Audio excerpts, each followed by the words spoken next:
have been kind of deep cleaning. I know it doesn't look like it, but I swear I've been deep cleaning and I found some items I forgot about. And I was having a momentary lapse of what am I going to do for my video this week? And I found it.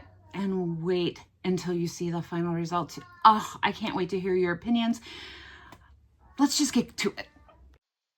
So for project number one, it's actually three projects, but the same item. I found a stash of cutting boards, and three of them were kind of tied together, and that's what we're going to use for this first project. So I have cleaned these up. These were actually new, and but I did wipe them down really good just to make sure there was no oils on these. Originally, I have three colors pulled. We have Apothecary, Skeleton Key, and Cake Batter. And what I'm going to do is just do a messy splash on each one of these boards, but we're going to do two coats. So we're going to do the one, let it dry, and then go over in the same fashion one more time and give it all a good sand down so everything is nice and smooth and there's no lumps or clumps in there. And while I am painting up these three boards, let me go ahead and introduce myself. My name is Sandra, and I am the owner and creator here at Midwest Charm. I specialize in repurposed, upcycled, vintage home decor. You can find us on all the social medias, and those are down below in the description, as well as on our website, www.midwestcharm.co. That's down below as well. And you can find all of the paints and products that I use in today's video linked down there. So make sure you are hitting that up if you're interested in using these same supplies. And let's get back to this project. So I've done similar to this before, but not really in a matchy-matchy. I pulled out the new, I believe is it Emily Claire?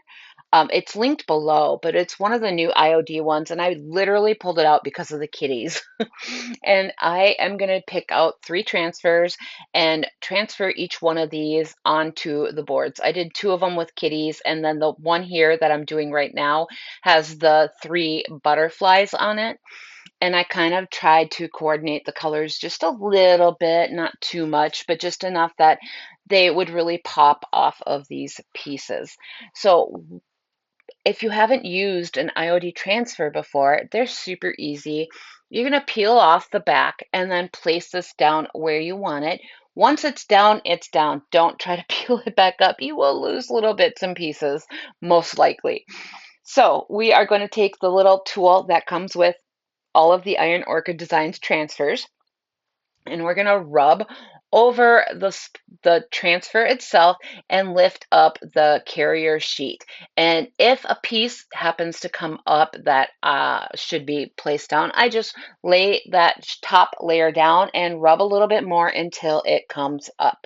And then we're going to repeat the same process on all three of these.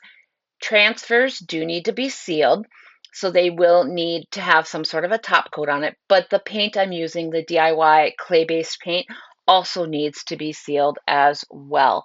And to keep these cutting boards as, I don't want to say realistic, but as traditional as possible. I don't want to change the color of the wood tone. I really like it. I'm just going to go ahead and go over these with clear wax. And the DIY wax is so super creamy and easy to use. And I'm going to just put a good coat on the top and all of the sides. And that will seal up my transfers and seal up my paint. Once that has sat on there for just a few minutes, I do go in with my blue shop towels and buff off any of the excess wax on them. And to top these off and just elevate them a little bit more, you could throw some frayed ribbon or some really cute twine or like a rag ribbon or something through the little hole on the top just to elevate these. I have done nothing with them because I plan to layer these up, and I didn't want to add any that might clash with my other piece that I'm going to be working on. And here you can see one of these kitty transfers, and I'm placing these down. I love the story behind this transfer set. It was taken from a a sketchbook, and I'm like obsessed with this new release. Everything is so good. It's so hard to pick just one to use, but I adore kitties. You all know and have met my cat Larry. He is our quality control manager, and it's that they have my heart. So I had to do some of these kitties. I kind of figure my girls are going to probably end up snatching the two boards with the kitties, but we'll see. So while I finish these up, I'm going to go ahead and let you guys watch, and I'll see you back for project number 2.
For project number 2, it's actually another cutting board, and it's actually really project number 4. Let's go ahead and get started. I have this round cutting board. It's actually a Hearth and Hand one, and I'm going in with weathered wood, and I'm going to put 2 coats on the back and the front. This is the top right now. And you can see that first little dip was just a little bit watery. So I just shook up my can, and you'll see how pigmented and beautiful this ends up going on. My paint has been sitting for a little bit, so that's the only thing that happened there. Don't worry, this paint is so good. So we're gonna put a coat on a side, let it dry. I'm gonna flip it over. I'm gonna put 2 coats on the back, let it dry, and then we're gonna go put that second coat on this top layer. And as you can see, it's beautiful. I love, love, love DIY paint. I love how pigmented it is. It sticks on everything, and I love their color palette. And weathered wood is one of my favorites. When this is wet and has a like fresh top coat on it, it almost has a black feel to it. And I guarantee you it's not. It's like this deep charcoaly gray with a hint of brown. It's beautiful. So here we are on the back side. This is going to get the 2 coats, let it dry, and then we're going to go back to the front and finish this piece off.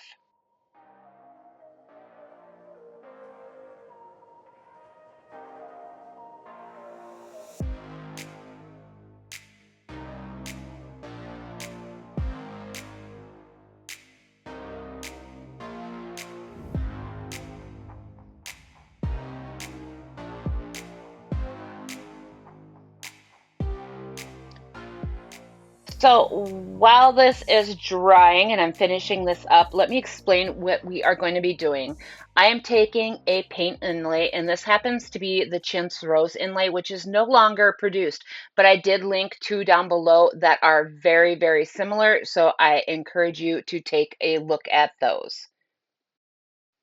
So how you do this is on your second coat of paint, you're going to leave it, and while it's still wet, you're going to take your inlay, mist it.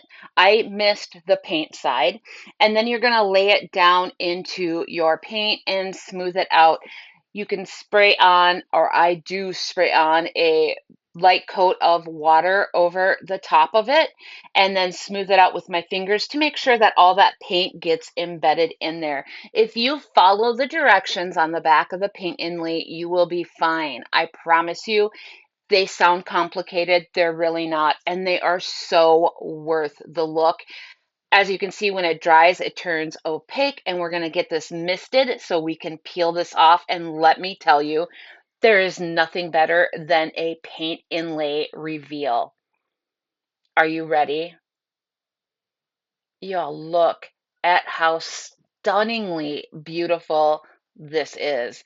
I love a good paint inlay reveal. It's just so satisfying and so spectacular. It's beautiful. So I'm gonna let this dry and then go in with a finger sander. This has 220 grit sandpaper on it. And I really wanted a distressed look for this. So I'm going around the edges of all of the little wood tray here, and I am going to get some paint off of those and just kind of scuff it up all over. And then we are going to go in with our clear wax to seal this up. Now, a full disclosure, a lot of people like to spray their paint inlays because they can bleed. The key to sealing up your paint inlay is just to go over it with a real light hand, whether you're doing wax, whether you're doing a polyacrylic top coat like liquid patina or big top. Just go over it with a really light hand and you should be fine. You can see I go over this with my brush for my wax and I don't have any issues. And then to end it all up, we are going to take some blue shop towels and just clean off any of that excess wax after it's sat on there for a little bit. And then this piece is done. And I'm not gonna lie, this is my favorite of all of them, and I loved those other cutting boards, but this one is just so stunning. And look at this. Look at me with this wax. I mean, it's just a simple, but it's so good, you guys. Look at that. It's just so good. So we're going to get this sealed up and then I'm going to show you guys all of our final pictures. You guys have to let me know which item was your favorite and if you have used a paint inlay before. Again, Rose Chintz is sold out through DIY, but they do have Ditzy Blooms and I think it's a spring one in there that I did link up that have similar roses. It's Lattice Rose. So Lattice Rose by IOD and Ditzy Bloom by IOD, both of those have very similar roses that will give the same look. They're just more compact and a little bit smaller, but they're still just as stunning. So let's get to these final pictures.